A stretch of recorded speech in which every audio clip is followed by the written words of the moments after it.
বিশ্বনবী তাহাজ্জুদের সময় দাঁড়িয়ে যেতেন। ছোট্ট একটা ঘরে চাটাইয়ের উপরে বিশ্বনবী মা এসে শুতেন, গাদাগাদি করে জায়গা নাই। মাঝরাতে বিশ্বনবী তাহাজ্জুদের জন্য দাঁড়াতেন, আল্লাহু আকবার বলে দাঁড়িয়ে যেতেন, নামাজ শুরু করে দিতেন। বিশাল বড় সূরা পড়তেন, কিরাত পড়তেন, রুকু করতেন, কিন্তু সিজদার জায়গায় সিজদা দেওয়ার জায়গা নাই। সিজদার জায়গায় মা এসা পা বিছিয়ে শুয়ে আছে। বুখারীর বর্ণনা, বিশ্বনবী সিজদায় যে হাত দিয়ে মা এসার পায়ের মধ্যে চিমটি কাটতেন। মা এসা বুঝতে পারতেন বিশ্বনবী এখন সিজদায় যাবে, সুবহানাল্লাহ পড়েন। মা এসা বুঝতে পেরে পা দুইটা সরিয়ে নিতেন, বিশ্বনবী সিজদা দিতেন। সিজদা দিয়ে বিশ্বনবী যখন আবার দাঁড়িয়ে যেতেন, মা আয়েশা পা বিছিয়ে আবার শুয়ে পড়তেন। কি ইবাদত ছিল বিশ্বনবীর! হাত্তা তাতাওয়াররামু খাদামা। মা আয়েশা বলতেন বিশ্বনবী দাঁড়িয়ে থাকতে থাকতে এত সময় ধরে তাহাজ্জুদের সালাত পড়তেন, ওনার পা গুলো ফুলে এরকম টিউমারের মতো মোটা হয়ে যেত। সুবহানাল্লাহ পড়বেন না? দাঁড়িয়ে থাকতে থাকতে বিশ্বনবীর পা গুলো টিউমারের মতো মোটা হয়ে যেত। প্রথম রাকাতে বাকারা, আলে ইমরান পড়ে ফেলতেন, সুবহানাল্লাহ পড়েন। বিশ্বনবীর পা যেন ফেটে যাবে, এভাবে হাত বেঁধে দাঁড়িয়ে থাকতে থাকতে বিশ্বনবীর হাতগুলো বাঁকা হয়ে যেত, ব্যথা হয়ে যেত।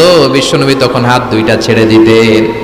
আবার যখন এনার্জি ফিরে পেতেন, যখন বিশ্বনবীর ভালো লাগতো, আবার হাত বাঁধতেন। পড়েন সুবহানাল্লাহ।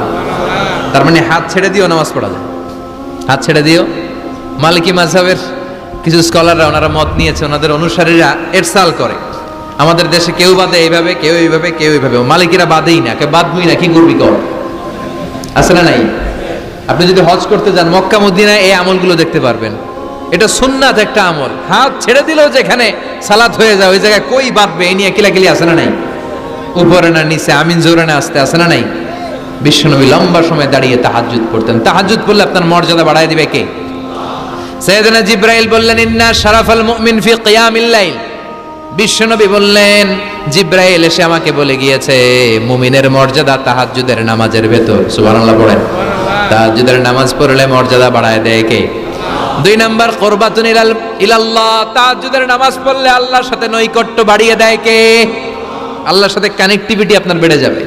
আমাদের দুনিয়াতে সব জায়গায় কানেক্টিভিটি আছে, এমপির সাথে হাত আছে, চেয়ারম্যানের সাথে হাত আছে, ওই এসআই এর সাথে হাত আছে, পুলিশের আইজির সাথে হাত আছে, কিন্তু আল্লাহর সাথে হাতটা নাই। কথা কন। আসল জায়গায় কানেকশন লাগানো দরকার। চিল্লায় বলেন ঠিক কি না? মান লাহুল মাওলা ফালাহুল কুল্লু। যে ব্যক্তি আল্লাহর হয়ে যায় গোটা বিশ্ব তার হয়ে যায়। যে সব জায়গায় যে ধর্ণা দেয় আল্লাহর কাছে ধর্ণা দেয় না, তার কোনো মর্যাদা নাই। আর যে ব্যক্তি সব দিক থেকে মুখ ফিরিয়ে আল্লাহর কাছে যায়, গোটা বিশ্বের সবাই তার দিকে তাকিয়ে থাকে।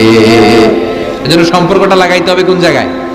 তার মানে তাহাজ্জুদ পড়লে মর্যাদা বেড়ে যায়, আল্লাহর সাথে সম্পর্ক বেড়ে যায়। বিশ্বনবী বললেন, মানহাতুনা আনিল ইসিম। তাহাজ্জুদের নামাজ পড়লে, তাহাজ্জুদের নামাজ আপনারে পাপ কাজ থেকে বাধা দিবে। সুবহানাল্লাহ পড়েন। তাহাজ্জুদ যারা পড়ে এরা পাপ কাজ করে না। চিল্লায় কোন ঠিক কি না? 4 নম্বরে মুকাফফিরাতুল লিসাইয়্যাত।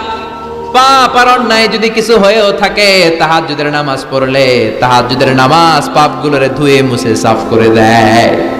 এজন্য তাহাজ্জুদ পড়ার দরকার আছে না নাই? ঘুমের আরবিতে কিছু নাম আছে। ঘুমের একটা নাম হচ্ছে আন-নুআস। নুআস মানে ড্রোজিনেস। বাসে বসে আছেন, বাসও ঝুলে আপনিও ঝুলতেছেন, এরকম হয় না? ঝিমুনি, এটার বলে নুআস। আরেকটা হচ্ছে সামান্য হালকা লাইট স্লিপ, সামান্য ঘুম, এটার বলে পাওয়ার ন্যাপ। হালকা হালকা ঘুম, ঘুমও আসছে, আবার কে যেন কথা বলে ওইটাও শোনা যায়, এরকম ঘুম আছে না নাই? এটার বলে সিনা। আরবিতে এটার কি কয়? সিনা। আরেকটা হচ্ছে ভালো ঘুম, এটারে বলে নাউম। এটার কি বলে? তাহলে পাইলাম নুআস, সিনা, নাউম। আরেকটা হচ্ছে জন্মের ঘুম। কিরকম ঘুম?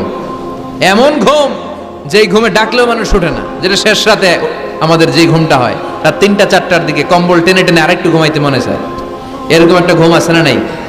এই ঘুমটাকে আরবিতে বলে হুজুদ। কি বলে? সবাই বলেন।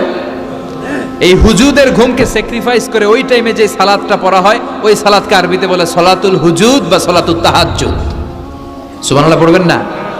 এজন্য রাব্বুল আলামিন বলেন, ওয়া মিনাল লাইলি ফাতাহাজ্জাদ বিহি নাফিলাতান লাকা আসা আন ইয়াবআসাকা রাব্বুকা মাকামাম মাহমুদা।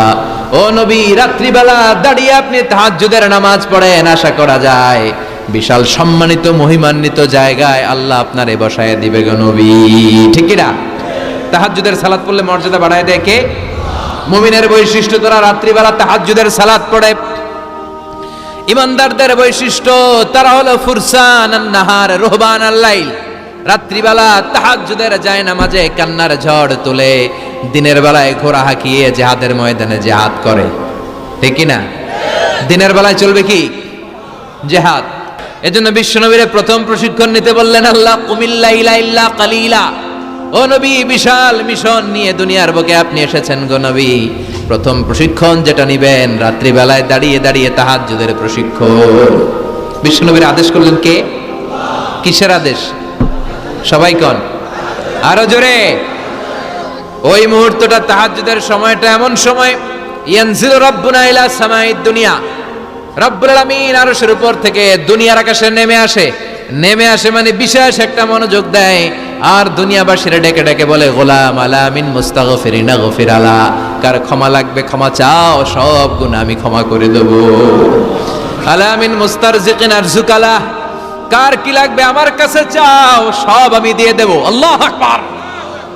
আলা মিন মুস্তাকসিন আকসুলা, যার জামা দরকার জামা চাও, জামা দেব। ক্ষমতা দরকার ক্ষমতা চাও, ক্ষমতা দেব। নেককার স্ত্রী দরকার, নেককার সন্তান দরকার, সন্তান চাও, সন্তান দেব।